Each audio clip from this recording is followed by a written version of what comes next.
Chat! Salut à toutes et à tous et soyez les bienvenus sur nos Cafés Psynaps. Regardez, aujourd'hui, c'est Monkey et compagnie. Ben oui, les Cafés Psynaps, votre rendez-vous quotidien de 14h à 15h et ce, pendant encore quelques temps jusqu'à ce que l'envie vous quitte et la nôtre également. Mais pour l'instant, l'envie est au rendez-vous. On a toujours autant d'énergie, toujours autant de désir de partager et le plaisir de le faire et puis d'avoir vos retours, vos feedbacks dans tout ce que vous apprenez, dans tout ce que vous engagez et nous également. Aujourd'hui, donc c'est l'émission de coaching du jeudi. On en est à la 6e. Et oui, comme disait ma grand-mère, quand on aime, tout se dilate. Aujourd'hui, une technique de management géniale. Ça s'appelle le monkey management. Et oui, j'ai osé. C'était un petit pari que j'avais avec mes camarades Loïc en régie et Jeannette. Et pour ça, j'ai le plaisir d'accueillir Jeannette. À toi le singe.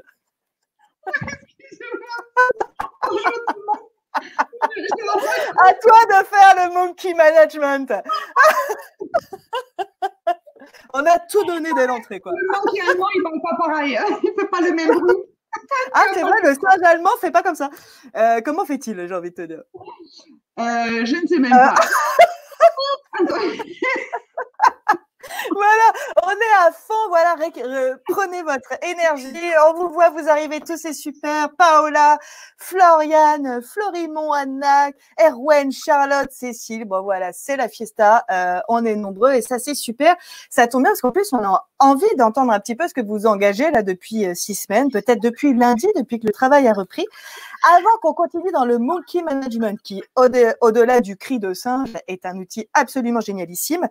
Petit rappel, demain à Café Psynaps, parole d'expert, Philippe Bernois accueillera son acolyte Clément Boyer. Alors, on pourrait se dire, est-ce que c'est une sorte de Pénélo, Café Philo, en tout cas, des grands concepts revisités par les mentors, j'ai envie de vous dire.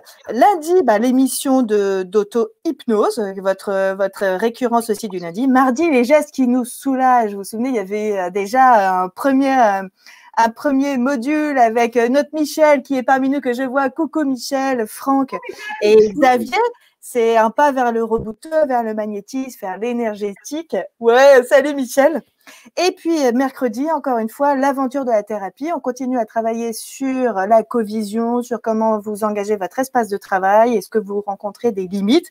Et puis, jeudi, power shot, jeudi, on cherche notre animal pour la semaine prochaine. Peut-être ce sera un sanglier, je ne sais pas. On pourrait découvrir un nouvel outil.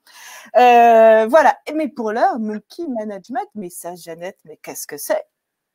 Qu'est-ce que c'est ce truc-là? Effectivement, ouais. Si tu, je pense nous, on a tous compris maintenant de qui s'agit bien.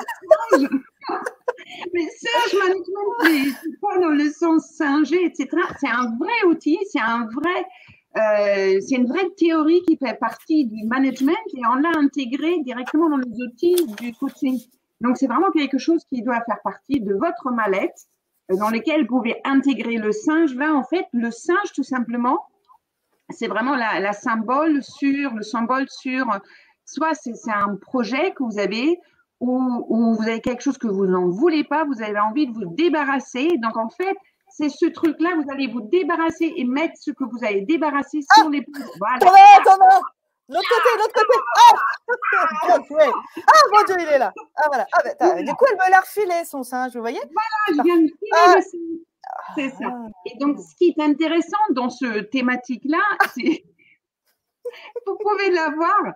Donc, en tant que coach, avec votre client, et donc vous allez regarder où est-ce que le singe, où est-ce que votre client est en train de poser le singe, ou avec quel singe qui est en train de parler, sur quelle épaule il est, etc.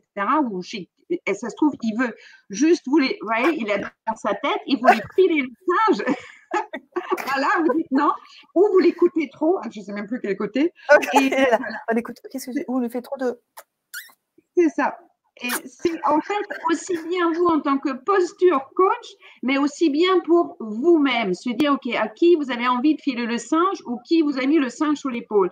L'idée, c'est aussi le singe, il a une qualité, il est très rusé, il est agile, il est souple et acrobatique. Donc, de ce fait-là, allez hop, hop, hop, il peut se mettre de partout. Et voilà. voilà, il revient, il est dans votre tête, il est partout. Aujourd'hui, notre singe préféré avec nous, c'est Loïc. C'est Loïc qui nous envoie des singes. Et pour rebondir, on entend il y a autre chose.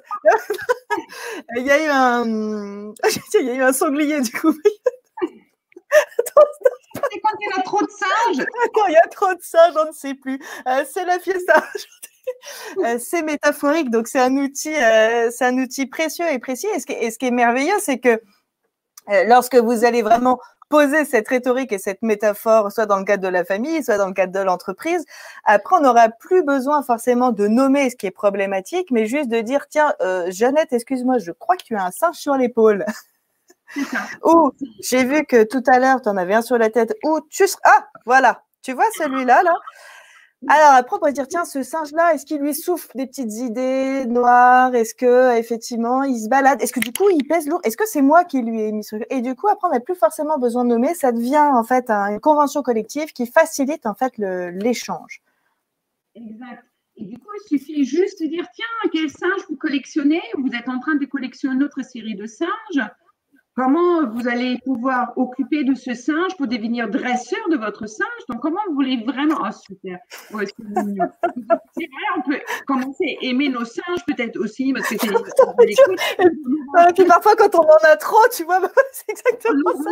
Quand on a trop de singes partout, ça suffit, Loïc, avec les singes maintenant. Ça y est, tu vois, le régisseur, on lui donne un outil, puis il se lâche, quoi. Merci, Loïc.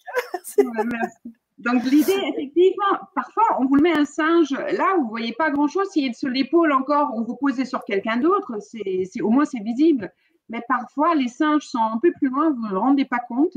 Donc, c'est intéressant cette métaphore autour de ça et que ça devient moins lourd finalement si on le nomme en tant que singe et que la personne elle-même va mettre, ah oui, c'est vrai, je donnais telle tâche ou je m'occupe pas de ça ou je fais pas ça. Elle-même, elle va pouvoir élaborer qu'est-ce que l'on entend finalement par singe. Donc, on ne met pas notre carte du monde sur l'épaule de l'autre, quelque part. Elle va pouvoir vraiment regarder elle-même de quoi il s'agit quand on dit, tiens, j'ai l'impression que vous êtes en train de collectionner un singe ou est-ce que vous avez un zoo chez vous ou quelque chose comme ça. Et oui, un zoo chez moi, non, ben voilà, c'est ça. Moi, parfois, j'ai des éléphants, mais ils restent tranquilles. Et ça permet effectivement de filer la métaphore. Alors, dans tout ce qu'on va vous dérouler aujourd'hui, parce qu'il y a une structure, quand on parle du monkey management, il y a une structure qui répond en gros à ces quatre piliers, à savoir, on va les redérouler, hein, identifier, recevoir, réguler et solder dans le sens évacuer.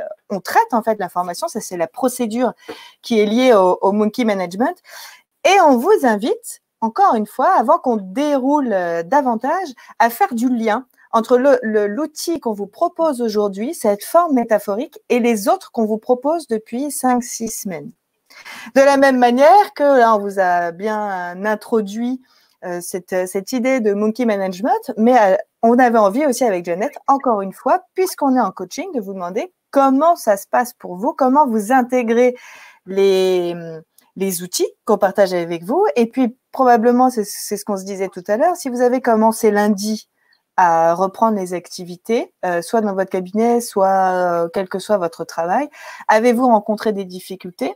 Est-ce que ce que vous mettez en mouvement suite à ce qu'on a partagé avec vous et en coaching et dans tous les cafés Synapse participe en fait à vous donner des pistes d'amélioration? Est-ce que ce sont des facilitateurs? Est-ce qu'il y a des choses sur lesquelles vous avez envie de revenir?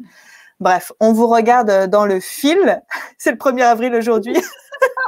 Oui, il y a une forme de distorsion temporelle. On ne sait plus vraiment quel jour on est, combien de temps ça dure. Donc voilà. Donc, au fur et à mesure qu'on va dérouler avec vous, on va lire le